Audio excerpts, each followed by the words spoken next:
बहुत स्वागत। आप देख रहे हैं आपका प्रोग्राम कहानी कुर्सी की। मैं सौरभ आपके साथ, हर्षवर्धन त्रिपाठी जी, राहुल महाजन साहब, समीर चौहांगर साहब हमारे साथ बने हुए हैं। अब बात थोड़ी दो तीन बातें हम करेंगे कि भाई ये चुनाव के बाद अगर मोदी जी की सरकार आ गई तो क्या बदलेगा देश में, अगर किसी और की सरकार आ गई तो क्या बदलेगा देश के अंदर। इस चुनाव में आखिर चला क्या, राशन चला, भाषण चला, आरक्षण चला, आवास चला, क्या चला, इसकी भी हम लोग आज बात करते हैं। तो मैं थोड़ी जो दो तीन चीज़ें मैंने नोट किया, आप सहमत हो तो बताइएगा। जैसे मैंने आपको एक गदर फिल्म वाला एग्जाम्पल दिया कि भाई अगर गदर पिक्चर आने के बाद भी लोगों में इतना जोश था तो ये दिखाता है कि देश के अंदर वो राष्ट्रवादी सेंटिमेंट जो है वो कायम है। हाँ, तो एक चीज़ किसी ने कहा कि इससे ही आप देश का मूड पढ़ लीजिए। आपने अगर गौर किया हो सर, मैंने ये देखा टीवी पर इन दिनों जो विज्ञापन आते हैं उसमें नेशनलिस्ट टोन है। ठीक बात है। भारत का ये टायर बन गया, भारत का कोई और ब्रांड बन गया, उसमें पूरा एक नेशनलिस्ट और भारत माता की जय और तिरंगा वाला जो है वो सब कुछ जो है उसमें दिखाया जा रहा है। अला फिर अभी एक वेब सीरीज आई है, नाम नहीं लेता मैं, चलिए क्या है, किसी का प्रचार करें। उस वेब सीरीज के अंदर गांव के ऊपर बनती है वो सीरीज, अच्छी है। उसके अंदर दिखाया गया एक एपिसोड पूरा प्रधानमंत्री आवास पर, प्रधानमंत्री आवास को लेकर के गांव के अंदर कैसे झगड़ा होता है कि हमारा नाम नहीं चढ़ाया, उसका नाम चढ़ा दिया, कैसे लोग तिगड़म लगाते हैं कि हमारा नाम आ जाए। उसी सीरीज में इसके पहले वाले में शौचालय पर, शौचालय का था। और ये बड़ा और आपको ध्यान में होगा, एक तो पूरी फिल्म बनी थी जिसमें बाकायदा सिलाई मशीन कैसे मिल रही है उस पर पूरी एक फिल्म बन गई थी। बड़ी प्रसिद्ध हीरो हीरोइन की वो उसमें भूमिका थी, और वो भी प्रधानमंत्री के जो काम है उस पर है। तो ये आप बिल्कुल ठीक करें कि नेशनलिस्ट टोन है, जो इस गवर्नमेंट की स्कीम्स हैं वो हैं, उसको लेकर लोग बातचीत कर रहे हैं और वो हिट हो रही है। उसमें कश्मीर, केरला स्टोरी, कश्मीर फाइल्स, उनको भी आप शामिल, तो उनका नाम ही नहीं ले रहा जिसको लोगों ने विवाद कर दिया कि ये तो प्रोपेगेंडा। मैं तो नॉर्मल चीजें कह रहा हूँ। हाँ, आप किसी आज बड़ी कंपनी से उसका ये थोड़ी कह सकते हैं कि ऐसा थोड़ा विज्ञापन बनाओ जिसमें थोड़ा ही दिखे। तो आप मानते हैं कि ये भी कुछ देश का मिजाज बताते हैं? निश्चित तौर पर मुझे लगता है कि जो लोग ये सब बनाते हैं उनको भी देश का सेंटीमेंट पता होता है। और अल्टीमेटली जो हम कहते हैं ना कि सबसे अच्छा कौन बोलता है, तो सबसे अच्छा पैसा बोलता है, क्योंकि पैसे की आवाज वो सबको बड़ी साफ सुनाई देती है, चाहे वो कम पढ़ा लिखा हो, बहुत पढ़ा लिखा हो, कोई तरह का काम करने वाला हो, सोफिस्टिकेटेड काम करने वाला हो, उन लोगों को जो आवाज सुनाई दी जाती है। और इसीलिए कई बार लोग कहते हैं कि जो पैसा लगाने वाले लोग हैं और जिनका पैसा लगाने के बाद उनको लगता है कि आउटकम आएगा, यानी प्रोडक्ट बाजार में बेचने जाते हैं, जिनको आप विज्ञापन के तौर पर कहते हैं, वो किसको कैटर कर रहे हैं? क्योंकि पहले आप देखिए तो चाहे फिल्म हो, ओटीटी हो, वो सब थोड़ा सा कम्युनिस्ट आइडियोलॉजी से थोड़ा सा प्रेरित होती थी। जो हिंदू माइथोलॉजी है, हिंदू मतलब हर हिंदू समाज को ही, परिवार को ही वो थोड़ा गलत चरित्र से दिखाते थे। अब वो चीजें बदली हैं और शायद वो देश के मिजाज का भी एक चित्रण तो करती है। आप तो रिपोर्टर सर इतना लंबा टाइम, सच में बदली है क्या? हमारा बजाज मेरे बचपन में चलता था, टेस्ट ऑफ इंडिया, अब अमूल का वो है इतने सालों से। क्या सच में ऐसा हो गया? देखिए, एड वर्ल्ड जो है बड़ा ही डिफरेंट वर्ल्ड है। उसमें ज़रूर है इमोशंस को उभारा जाता है, और इमोशनल एड्स जो है बहुत काम करते हैं। अब मैंने तो ये भी देखा, दोनों तरह के इमोशन, नेगेटिव इमोशन और पॉजिटिव इमोशन, दोनों काम करते हैं वहाँ पर। अगर ओनिडा जो है नेबर्स प्राइड मतलब एनवी ओनर्स प्राइड करता था तो वो भी काम करता है। एड वर्ल्ड तो डिफरेंट है। मैंने एक बात की नोटिस की, उनको लगा कि ऐसा होता होगा, ऐसा शायद ये भी एक तरीका है कि आप, मैंने दो एग्जांपल दिया आप रिपोर्टर के तौर पर, कह रहा हूँ, सिफोलॉजिस्ट क्या काम करते हैं उसको छोड़ दिए, सर्वेवर, रिपोर्टर के तौर पर मूड पढ़ने का क्या तरीका होता है आपका? देखिए, अगर आप माइक लेके किसी आदमी के पास चले जाएंगे और उससे पूछेंगे अच्छा आप जो है किन मुद्दों को वोट दे रहे हैं, किन को वोट दे रहे हैं, तो कभी सच नहीं बोलता। आपको बैठना पड़ता है लोगों के साथ, आप चाय पी रहे हैं लोगों के साथ, आप माइक वाइक छोड़ दीजिए, कहीं अलग हो जाए, नॉर्मल आदमी की तरह आप लोगों से बात करते हैं, कहीं चाय पीने जाते हैं, मशहूर दुकानें जो किसी जगह की होती है खाने पीने की, वहाँ जाते हैं, वहाँ पे बात करते हैं, किसानों से, जो आम काम करने वाले उन लोगों से जब आप नॉर्मल बात करते हैं तो कहीं ना कहीं आपको सेंटिमेंट पता। जैसे मैं आपको बताऊं, मैं इसी पर एक उदाहरण देता हूं। मेरी बात हो रही थी एक व्यक्ति,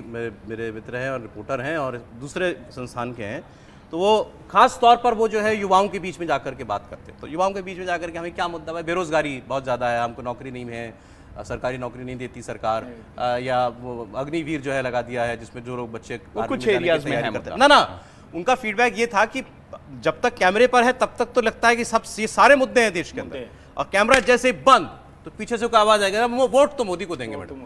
उसका कारण देखिए सर, ये है प्रधानमंत्री मोदी जब रैली में कहते हैं कि घर में घुस के मारते हम, तो लोगों में उत्साह आता है। लोग कहते हैं कि भाई ये सरकार है। जब कहते हैं कि हम भाई पाकिस्तान को डोजियर नहीं देते हैं तो डोज देते हैं, तो लोग कहते हैं कि नहीं ये सरकार है कि भाई पाकिस्तान आग उठाएगी तो घर में घुस के मारेंगी, चाइना बॉर्डर पर गड़बड़ करेगी तो भारतीय सेना घुस के मारेगी। प्रधानमंत्री मोदी ने जो विश्वास दिलाया है कि देश की सीमा सुरक्षित है, कोई हमारे देश की सीमा पर नजर नहीं उड़ा सकता। अगर कोई हमारे देश में घुसने की कोशिश करेगा तो भारत की सेना इतनी सक्षम है और सरकार इतनी सक्षम है कि घुस के मैं इसका मारेगी। एक- मुझे लग रहा है ये एक बड़ा राष्ट्रवाद का ये example जाता है, ये गया लोगों में बिल्कुल गया ये इसके मैं आधार आपको पर एग्जांपल ये बताता हूं। बिल्कुल गया 71 स्तर की पर। वॉर के बाद 72 में लगातार विभिन्न राज्यों में इलेक्शंस हुए थे, बहुत सारे इलेक्शंस हुए थे, लगभग 15-20 राज्यों में इलेक्शन हुए थे। और उस सब में जो 71 की वॉर है, बांग्लादेश का बनना, वो मुद्दा था और उसको कांग्रेस ने भुनाया था बहुत अच्छे तरीके से, और उसमें कांग्रेस को बहुत ज्यादा सफलता मिली थी। तो ऐसा होना कि नेशनलिस्टिक मुद्दे या देश के मुद्दे जो है हमेशा से दूसरा 10 साल के बाद एक चीज और आई, मैं क्योंकि पिछले 10 साल में लोग भूल गए थे कि प्रधानमंत्री कैसा होना चाहिए, क्योंकि हमारे उस वक्त जो प्रधानमंत्री थे मनमोहन सिंह, वो ज्यादा चर्चाओं में नहीं रहते थे, उनका चलिए वो एक अलग पर्सन, अलग पर्सनालिटी थे वो। मोदी ने आने के बाद क्या ये बदला कि लोग ऐसा भी सोचें कि भाई प्रधानमंत्री हमारा ऐसा होना चाहिए? संवाद बनाया उन्होंने, डायरेक्ट संवाद जो या प्रधानमंत्री तो ऐसा ही होता है? देखिए, मन की बात जैसे प्रोग्राम शुरू करना जिसमें वो अपने मन की बात जो है लोगों से करते हैं, या फिर डायरेक्ट संवाद करना लोगों से मिलना, लोगों की राय जानना। आप प्रधानमंत्री के अगर दिनचर्या को देखेंगे तो बहुत सारे लोगों से भी वो मिलते हैं, बहुत सारे लोगों से मिलते हैं। तो वो एक कारण है कि वो डायरेक्ट संवाद में बिलीव करते हैं। नहीं तो क्या इसने ये एक मुद्दा रहा चुनाव के अंदर? आप मानते हैं कि भाई अरे नहीं भाई देखो, मुझे तो ये लगता है- प्रधानमंत्री जैसा दिखता तो है। बिल्कुल। मुझे तो लगता है कई बार ये कहा जाता है ना कि आप जिस भूमिका में हैं वो भूमिका दिखनी चाहिए। मतलब ऐसा नहीं हो सकता ना कि आप कहें कि नहीं नहीं हम तो घर के मुखिया हैं और सब कुछ हो जाता है, आपको पता ही नहीं चलता है। कहे क्या है, हम तो पीएम हैं और फाइल किसी और घर में जाके साइन होके हो जाए, हमको पता नहीं चलता है। हम प्रधानमंत्री हैं और हमारा कैबिनेट मिनिस्टर कोई फैसला ले लेता है, टीवी पर खबर चल जाती है, उसके बाद कहें कि अरे तो कहे कि प्रधानमंत्री कार्यालय से तो अभी बात नहीं हुई थी, चर्चा में है। तो मुझे लगता है कि ये देश पसंद नहीं करता है, किसी भी आप घर परिवार में कहिए तो ये पसंद नहीं करता है। और देश के मुखिया के तौर पर, देश के प्रधानमंत्री के तौर पर, प्रधानमंत्री ने जो अपनी एक नरेंद्र मोदी ने जो अपनी छवि निर्मित की है, वो छवि ही इस चुनाव का सबसे बड़ा मुद्दा है और सबसे प्रभावी मुद्दा है, जिसको हम एक लाइन में कह देते हैं, एक शब्द में कह देते हैं कि ब्रांड मोदी सबसे बेहतर इंपैक्ट कर रहा है, सबसे बढ़िया प्रभाव डाल। अब ये ब्रांड रिपीट हो गया तो देश में क्या बदलेगा, ये मुझे बताइए। मोदी का अगर थर्ड टर्म आया तो क्या होगा देश के अंदर? देखिए, देश में एक तो मुझे लगता है कि बहुत बड़ा बदलाव एक होगा, हालांकि वो बदलाव हो गया है, लेकिन चुनाव आते आते लोग आशंकित हो जाते हैं कि फिर से जो हम पिछले 2014 के बाद 19 के बाद जिसको हम देख रहे थे, वो भावना बहुत प्रबल देखेंगे कि हमारा जो हिंदू सेंटिमेंट है वो सबसे ऊपर है। आपको तिलक लगाए, आपको कोई रामनामी ओढ़े, आपको कोई पूजा पाठ करते, वो किसी तरह का अपोलोजेटिक हिंदू नहीं होगा, वो प्राइड वाला हिंदू होगा, गर्व वाला हिंदू होगा।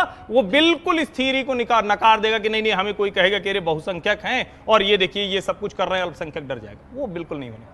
दूसरा क्या होने वाला है, मुझे लगता है दूसरा इस कार्यकाल में बड़े इंस्टीट्यूशनल बदलाव इस देश में होंगे, जिसको हम कहते हैं कि गुलामी के प्रतीक, गुलामी की निशानियां, वो सारी आपको ध्वस्त दिखेंगी। और नरेंद्र मोदी के लिहाज से आप उसको चाहे इस तरह से देखें कि जितने तरह के कानून हैं वो बदल जाएंगे, उन कानूनों की परिभाषा पहले ही बदल चुकी है न्याय संहिता के तौर पर, और अब उसका इंपैक्ट इस वाले टर्म में आपको होता मुझे हुआ तो किसी ने ये भी कहा कि अब मोदी शायद लाल किले से 15 अगस्त का भाषण देना बंद कर दें। बिल्कुल, ये भी तो हो सकता है, मुगलों ने बनाया था, हो सकता है, बिल्कुल इसमें कोई दो राय नहीं। लेकिन मुझे लगता है तो सबसे बड़ा निर्णय प्रधानमंत्री मोदी अपने तीसरे कार्यकाल में करेंगे, वो ये करने वाले हैं कि चाइना के साथ जो सीमा विवाद है उसका समाधान निकाल लेंगे। चाइना के साथ भारत केंद्र सरकार की बातें बहुत आगे तक बढ़ चुकी है और अगले कार्यकाल में प्रधानमंत्री मोदी के सबसे बड़े एजेंडे में ये है कि चाइना के साथ जो सीमा विवाद चल रहा है, दशकों से जो चल रहा है, जवाहरलाल नेहरू के समय से चल रहा है, उस समस्या का बांग्लादेश के साथ वो निपटा चुके सीमा विवाद, चाइना के साथ वो सीमा विवाद अपने कार्यकाल में निपटाएंगे। ये सबसे बड़े प्रधानमंत्री मोदी के क्या और नेता जेल जाएंगे? अरविंद केजरीवाल जैसे नेताओं की जेल यात्रा और लंबी कह रहे हैं होगी। कि भ्रष्टाचार पे कार्रवाई और तेज होने वाली है, कई बड़े मगरमच्छ जाने वाले। तेजस्वी यादव का क्लियर बोल चुके हैं। मुझे लग रहा है जितने भ्रष्टाचारी और अरविंद केजरीवाल पे कई कार्रवाई उस पर होने वाली है। इसके अलावा मुझे लग रहा है कि दिल्ली का डिसीजन लेने वाले हैं, अब दिल्ली केंद्र के हाथ में रहेगी। दिल्ली में अब मुख्यमंत्री वाला सिस्टम वो खत्म कर देंगे। मुख्यमंत्री वाला मतलब यहाँ रहेगा ही नहीं। अरे आप यार एक नई कंट्रोवर्सी, चलो सर, नई कंट्रोवर्सी खड़ी कर रहे हैं। दिल्ली में विधानसभा नहीं रहेगी।